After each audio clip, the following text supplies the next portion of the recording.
In 1775, the Second Continental Congress handed George Washington a job nobody in their right mind would want. He was named Commander-in-Chief of the Continental Army.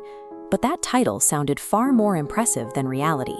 His army was just a loose collection of local militias, with no unified training, no standard equipment, and no reliable source of funding. This chart shows the staggering numerical disadvantage Washington faced. On one side, Britain possessed the largest navy in the world, with over 270 warships patrolling the Atlantic. They backed that up with 30,000 German mercenaries, highly trained professional soldiers from the Hesse region. On the other side, Washington had a fraction of that force, made up of farmers, shopkeepers, and teenagers who had never fired a musket. Worse, those farmers and shopkeepers signed up for incredibly short enlistment contracts, sometimes as little as 90 days. When their time was up, they simply walked home, regardless of the tactical situation. Washington was trying to fight a war while his entire army vanished every 3 months, forcing him to constantly recruit a new one from scratch. The early results were disastrous. By August of 1776, at the Battle of Long Island, British General William Howe outflanked Washington's forces on multiple fronts. Howe pinned roughly 10,000 American troops right against the East River on Brooklyn Heights, nearly trapping the entire Continental Army in a single maneuver. Howe overwhelmed the American position so thoroughly that the rebellion nearly ended that afternoon. Meeting the British Empire in an open field with formed ranks and bayonet charges was a mathematical guarantee of total destruction. If Howe pressed his advantage that evening, he likely would have crushed the rebel army entirely. Instead, a dense fog rolled in over the East River. Washington used the cover of that weather to organize a silent overnight evacuation.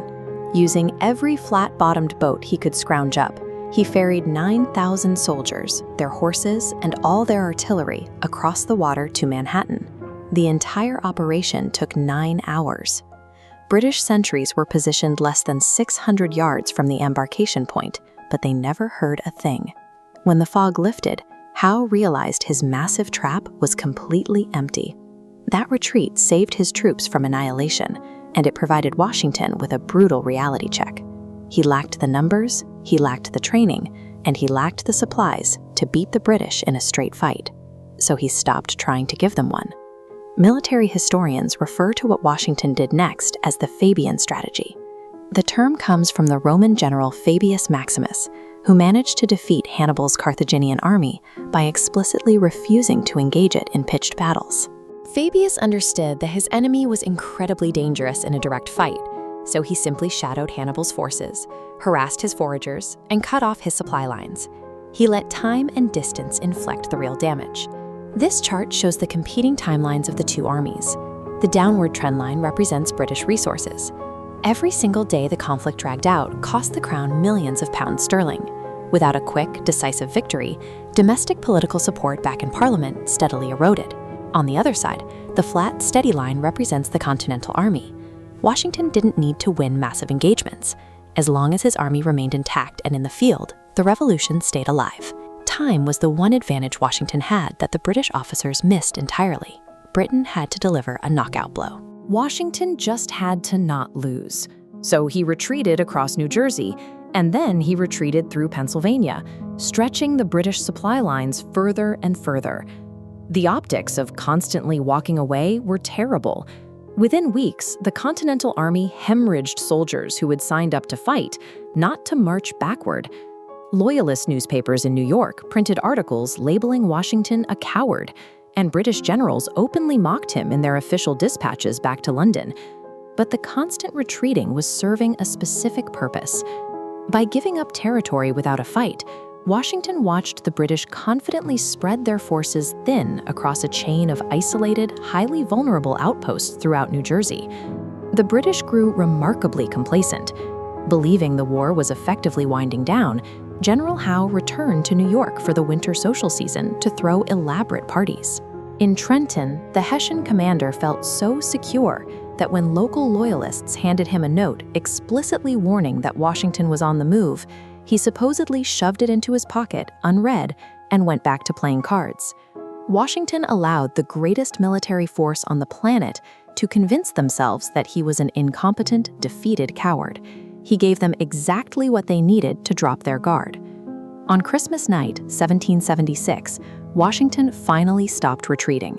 He planned a complex, three-pronged crossing of the Delaware River to converge on Trenton simultaneously. But the weather was so severe that the river was choked with ice, and 2 of the 3 American columns failed to make it across entirely. Only Washington's solitary column pushed through.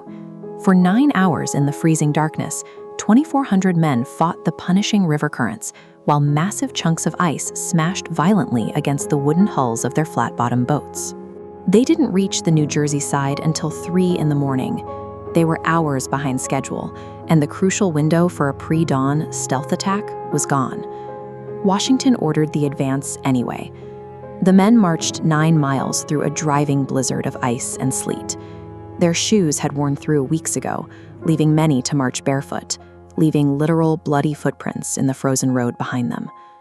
During the march itself, 2 soldiers collapsed in the snow and died from severe exposure. The sheer, agonizing physical impossibility of surviving an offensive march in that weather was the exact reason the Hessian mercenaries sleeping in Trenton believed they were perfectly safe. Just after 8 a.m. in the morning, Washington split his surviving force into 2 columns and hit the town from different directions simultaneously. The Hessians, completely off guard and still recovering from their holiday celebrations, stumbled into the streets in a confused attempt to organize a defense. This graphic shows the final tally of the assault. Within 90 minutes, the fighting was entirely over. The Continental Army captured more than 900 Hessian prisoners, and Washington suffered exactly 0 combat deaths. The Battle of Trenton proved that months of seemingly cowardly retreats were never a desperate attempt to delay the inevitable. They were the calculated opening moves of a deliberate, asymmetrical ambush designed to stretch the enemy thin and strike when they were most vulnerable. That morning saved the Continental Army from collapse, but Washington wasn't finished. Just 1 week later, he would execute a deception so audacious that it would embarrass the British all over again. In early 1777, the American Continental Army was facing a stark reality. The British forces possessed overwhelming numbers, vastly superior equipment, and total control of the coastline. The Americans were outgunned and outmatched, desperately trying to avoid total annihilation. Following the American victory at Trenton, British General Charles Cornwallis marched over 5,000 troops south. Arriving at a Sunpink Creek on January 2nd, he found Washington's small force camped on the opposite side. Cornwallis decided to pause for the night, confidently telling his officers he would easily bag the old fox in the morning. Washington knew a direct fight meant destruction, so he laid a trap. Throughout the night, a small detachment of American soldiers remained in camp. They fed the blazing campfires and slammed shovels into the frozen dirt, creating enough noise to convince the British that the entire American army was frantically digging trenches. While the British listened to the decoy digging, Washington's actual army was slipping away into the freezing darkness. To keep the heavy iron and wooden wheels of their artillery from rattling over the frozen back roads, the soldiers wrapped the cannons in thick layers of rags, completely muffling their escape. When dawn broke, Cornwallis launched his attack against a completely empty camp. The old fox was gone. Washington had marched 12 miles north overnight, slamming into the British garrison at Princeton for another sudden, sharp victory. These victories injected a pulse back into the Revolution, spiking enlistments and calming Congress. But dodging the enemy didn't fix the mathematical disadvantage of the war. The British were still stronger, and Washington knew he couldn't win the long game strictly by running away. The limits of that strategy became obvious during the brutal winter of 1777 to 1778. Washington's army of 12,000 men camped at Valley Forge, facing 6 months of sheer misery. Men survived on fire cakes made of flour and water. Hundreds were trapped in tiny log huts because they had no winter clothes. By spring, typhus, dysentery, and smallpox had killed 2,000 soldiers.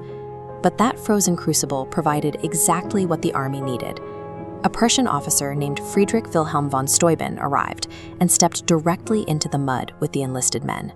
Speaking through translators, he relentlessly drilled the starving, ragged troops in proper European battlefield maneuvers. The desperate amateurs who limped into Valley Forge did not exist anymore. When spring broke, they marched out as a highly disciplined, synchronized fighting force, capable of executing tight formations the British had never seen. This upgrade in discipline was an essential requirement. You cannot pull off complex, stealthy operations with an unruly mob.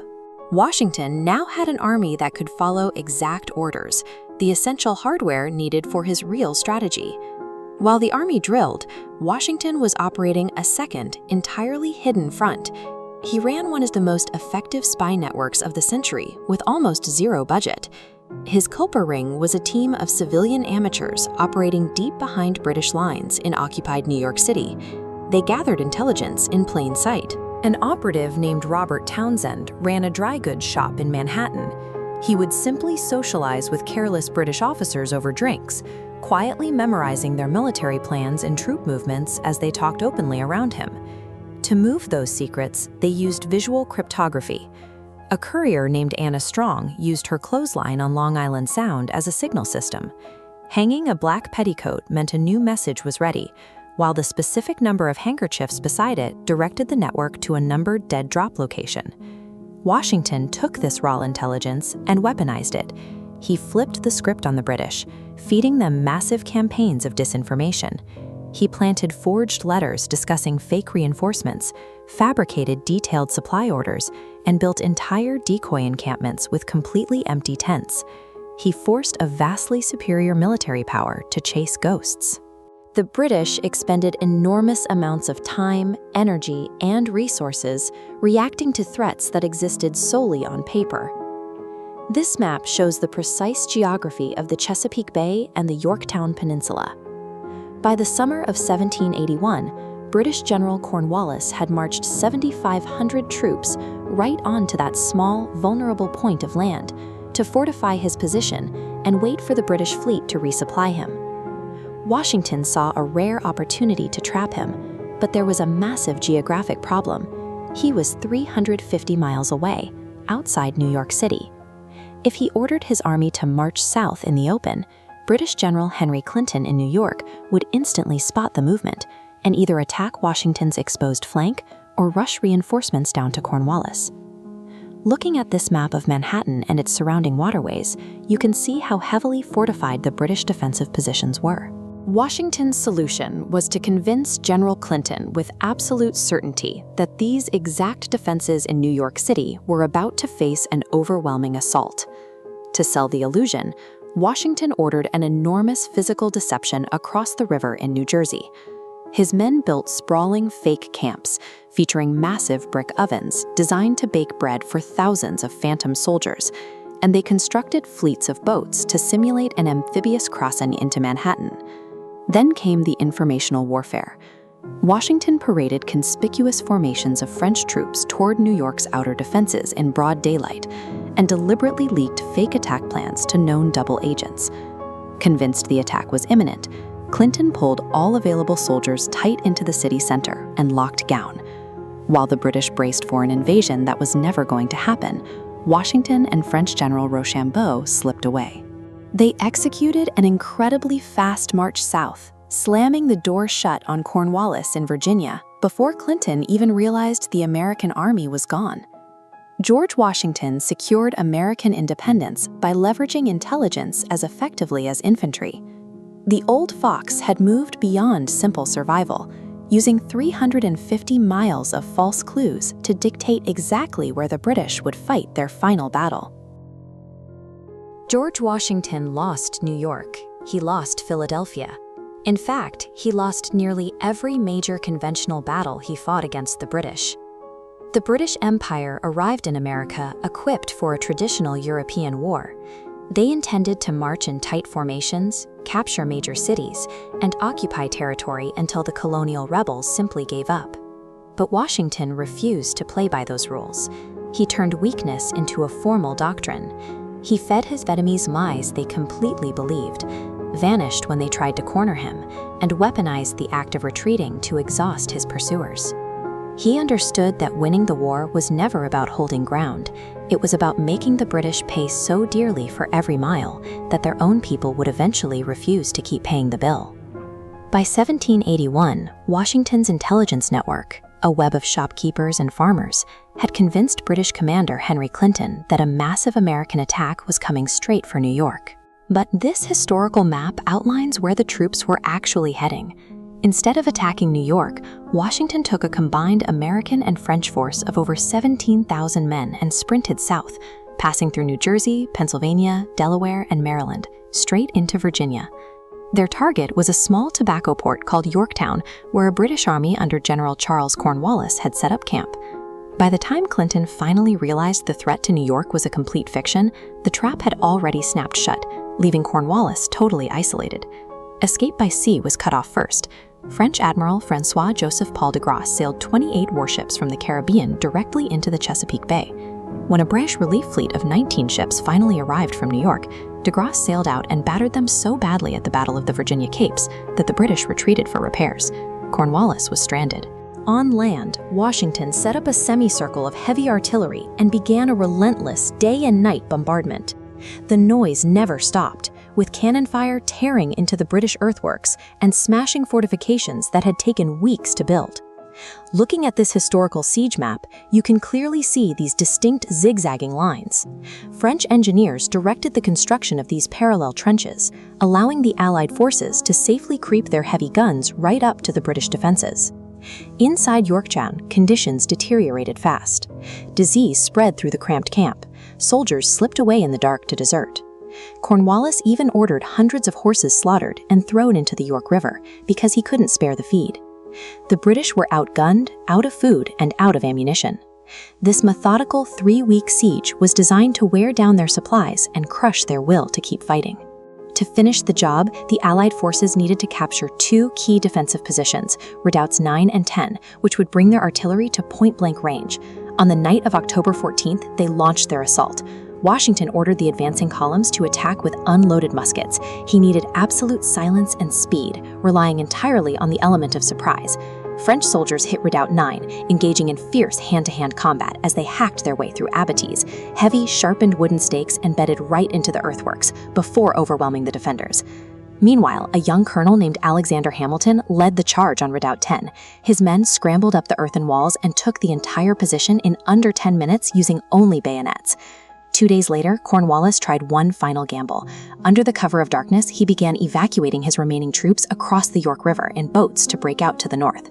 But a sudden, violent storm swept in, scattering the vessels and driving his men right back to the Virginia shore. After enduring weeks of tactical brilliance from the opposing army, it was the weather that ultimately sealed the trap, stripping the British commander of his only remaining escape route. On October 17, 1781, a single British drummer boy appeared on the ramparts of the battered fortifications and began beating for a parley. The guns fell silent. 2 days later, over 7,000 British soldiers marched out of their ruined positions and laid down their weapons in a nearby field. Tradition holds that their military band played a tune called "The World Turned Upside Down." When the news of the surrender reached London, British Prime Minister Lord Frederick North reportedly paced his room, repeating the words, "It is all over." And he was right. George Washington turned a network of farmers into an elite intelligence operation. He recognized that outlasting the enemy mattered far more than holding cities, turning the sheer endurance of his army into a weapon the Empire could not defend against.